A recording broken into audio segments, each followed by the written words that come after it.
Samtang nag-andam ang nasod alang sa May 12, 2025 national and local elections ug ang Bangsamoro Autonomous Region and Muslim Mindanao parliamentary election, ang COMELEC nagbutang og mga checkpoints sa tibuok nasod.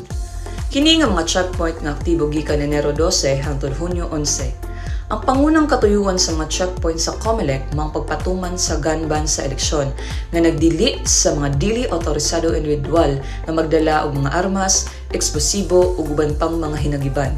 Sa pagbuhat niini, ang gobyerno nagtinguha nga mapugngan ang kagubot nga may kalabutan sa eleksyon, labi na sa mga lugar nga adunay natala nga tensyon sa politika o bag-ong kagubot. Ang mga driver nga moagi sa COMELEC checkpoints kinahanglan mahibalo sa husto nga protokol. Sa pag-agi sa usa ka checkpoint, ang mga driver kinahanglan magminus sa pagpadagan o mag-andam sa paghunong. Idim ang mga suga sa atubangan ug i-on ang mga suga sa sulod sa sakyanan aron mapadako ang bisibilidad. Tubaga ang mga pangutana sa kapulisan sa tinarong nga pamaagi. Likayi ang pag-abli sa mga compartment gawas kung ipangayo sa ilawom sa espesipikong mga kahimtang.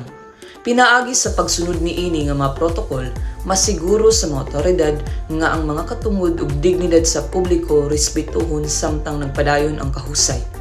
Ang panahon sa eleksyon, usa ka panahon sa pagmatngon og kooperasyon. Pinaagi sa pagsunod sa mga lagda sa mga checkpoints ug paghatag og respeto sa mga kapulisan, ang publiko naghatag og kontribusyon sa siguradong palibot diin ang matag boto importante. Magtinibangay kita, tanan, sa atong bahin sa pagpanalipod sa kalinaw.